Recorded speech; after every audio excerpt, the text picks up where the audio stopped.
ভারত যতক্ষণ পর্যন্ত সীমান্তে হত্যা শূন্যে না আনবে এবং মুসলিমদের জানমালের নিরাপত্তা নিশ্চিত না করবে, ততক্ষণ পর্যন্ত আদানি চুক্তি সহ ভারতকে দেওয়া সকল একতরফা সুবিধা, রেল ট্রানজিট করিডোর ও বন্দর ব্যবহার স্থগিত করতে হবে। আমরা বাংলাদেশের অন্তর্বর্তীকালীন সরকারের একজন উপদেষ্টার বরাতে আমরা জানতে পেরেছি, আসিফ নজরুল, তার মাধ্যমে যে বাংলাদেশে অবৈধভাবে ২৬ লাখ ভারতীয় কর্মরত রয়েছেন। বাংলাদেশে থাকা অবৈধ ২৬ লাখ ভারতীয় নাগরিককে বহিষ্কার করতে হবে এবং বাংলাদেশ থেকে উগ্র হিন্দুত্ববাদী সংগঠন সমূহের কর্মকাণ্ড নিষিদ্ধ করতে হবে। তো বন্ধুরা, এই ভাইয়ের বক্তব্য আমরা শুনলাম। তো এরকম বক্তব্য আরও চলছে এখন বাংলাদেশে, এবং ভারত দখল করবে এসব বলাবলি করছে তারা। তো এটা মূলত তারা করছে একটাই কারণ হচ্ছে যে ভারতে যেসব বাংলাদেশের অবৈধ মুসলিম আছে তাদেরকে ফেরত পাঠানো হবে। তো সেই কারণেই তারা এগুলো করছে আর কি, একটা বিদ্রোহ করার চেষ্টা করছে যাতে ভারত এই বাংলাদেশের মুসলিমদের এখানে ফেরত না পাঠায়। তার জন্য তারা এই ব্যবস্থাটা নিচ্ছে। তার সঙ্গে তারা এও পরিকল্পনা করছে আর কি, যে বাংলাদেশের উপর আবার যে হিন্দু আছে তাদের উপরে নির্যাতন শুরু করবে, এরকম একটা প্ল্যানও তাদের চলছে। আর তারা বাংলাদেশে যেসব ভারতের কর্মরত মানুষ আছে তাদেরকেও ফেরত পাঠাবে বলে চেষ্টা করছে আর কি। তো তার জন্যই এই সমস্ত কিছু শর্তাবলী তারা ভারতের কাছে রাখতে চলেছে। তো জানি না এটা ভারত সরকার আর বাংলাদেশ সরকার মিলেই তো যা হোক একটা কিছু করবে। তো আমি এখন আসি এই ভাইয়ের যে বক্তব্যগুলো দিল তার পয়েন্টে সরাসরি আসি। তো সেই বিষয়ে আমি কিছু কথা বলি এখন। তো আমি প্রথমে বলবো যে উনি যে বললো যে মুসলিমদের জানমাল রক্ষা করতে হবে এবং তাদের যে মসজিদ বা এসব ভাঙচুর করা হয়েছে, মানে ক্ষতিপূরণ আর কি, সেগুলোকে ভারতকে বহন করতে হবে। সেটা হচ্ছে ভারতের ক্ষেত্রে যেগুলো আর কি তারা বলতে গেছে। তো আমি বলতে চাইছি যে তারা বাংলাদেশের যে সংখ্যালঘু হিন্দুরা আছে তাদের জানমাল সম্পর্কে কতটা কী রক্ষা করতে পেরেছে বা কতটা কী রক্ষা করেছে। তাদেরকে হত্যা করা বা পুড়িয়ে মারা বা তাদের বাড়ি ঘরে আগুন জ্বালিয়ে দেওয়া, এগুলো তো আমরা দেখলাম হচ্ছে, বা হুমকি দেওয়া হচ্ছে। তো এইগুলোকে তারা কতটা কী রক্ষা করেছে, সেগুলো কি তারা করেছে? তার উপর বলছে যে আবার যে আদানি সহ যে সমস্ত রেল ট্রান্সপোর্ট রয়েছে বা অন্যান্য ট্রান্সপোর্ট রয়েছে যেগুলো বাংলাদেশে ভারতের সঙ্গে যোগাযোগ ব্যবসা বাণিজ্য যেগুলো হচ্ছে সেগুলো ভারত একতরফা সুবিধা নিচ্ছে, সেগুলো বন্ধ করতে পারছে। এতে কি ভারতকে একতরফা সুবিধা নিচ্ছে, ওদেরকে সুবিধা হচ্ছে না?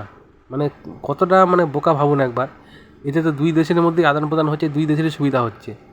তো এতটাও বোকা যে মানুষ হতে পারে সেটা আমি ভাবতে পারি না। তা বলছে ভারত একতরফা সুবিধা নিচ্ছে। তো আমি তো চাই যে বলবো হ্যাঁ বন্ধ করে দিক, ভারত সরকার বন্ধ করে দিক, তাদের সঙ্গে যোগাযোগ বন্ধ করে দিক। এতে মনে হয় না ভারতের খুব একটা ক্ষতি হবে, হলেও অল্প হবে হয়তো, তবে ভারত সেটা সামনে নিতে পারবে। আর দ্বিতীয় বলি, তারা বলছে ২৬ লাখ কর্মরত ভারতীয় অবৈধভাবে বাংলাদেশে রয়েছে। তো এটা জানি না কতটা কি সত্যি, এটা তাদের হিসাব। তো তারা যদি তাদেরকে ফেরত পাঠিয়ে দেয়, আশা করি ভারত ফেরত নিয়ে নেবে, ভারত মানা করবে না, এটা আমি বিশ্বাস করি। তো আমিও চাই যে তাহলে ফেরত নিয়ে নেওয়া হোক, তাদের সঙ্গে আমাদের সংযোগ পুরোই বন্ধ করে দেওয়া হোক। তাহলে এরা বুঝতে পারবে যে ভারত এদের জন্য কি ভালো ছিল না খারাপ ছিল, এরা বুঝতে পারবে। ততদিন না এরা বুঝতে পারবে যতদিন না ভারতের সঙ্গে সম্পর্ক এদের শেষ হবে। যেদিনকে ভারতের সঙ্গে এদের সম্পর্ক শেষ হয়ে যাবে সেদিনকে এরা টেরটা পাবে যে ভারত এদের জন্য ভালো ছিল না খারাপ ছিল। এদের মাথায় সেই বুদ্ধি আর মনে হচ্ছে কোনো দিন হবে না, ভালো মন্দ বোঝার মতো ক্ষমতা নেই এদের। ৭১-এর সময় আমরা সবাই জানি যে ভারত তাদের কতটা পাশে ছিল, তাদের স্বাধীনতা দিতে কতটা সাহায্য করেছে আর কি। তো সেগুলো তারা এখন অস্বীকার করে, তারা বলে যে স্বাধীনতার নামে ভারত তাদের থেকে অর্থ লুটে নিয়েছে। তো আর কি বলবো, কিছু বলার নেই।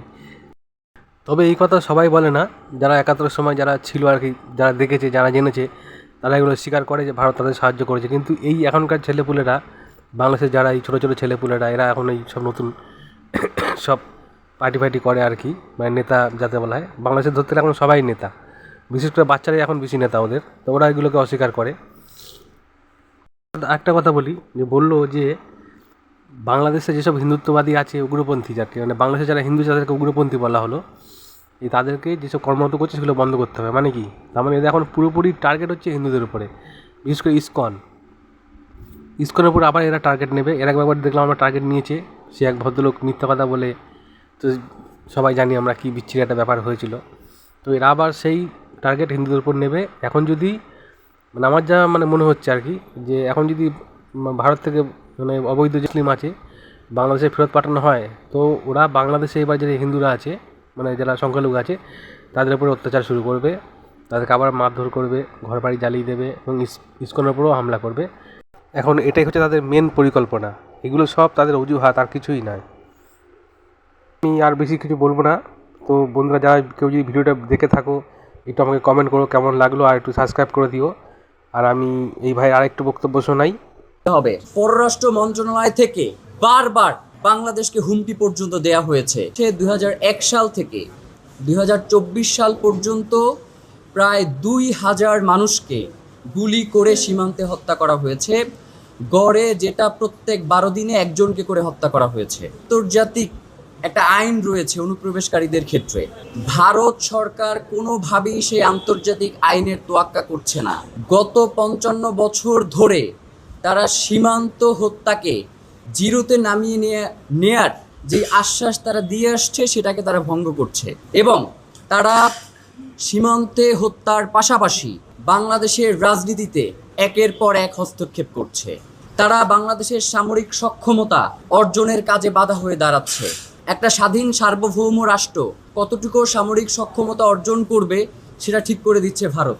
এর থেকে লজ্জা একটা স্বাধীন সার্বভৌম রাষ্ট্রের জন্য কিছু হতে পারে না।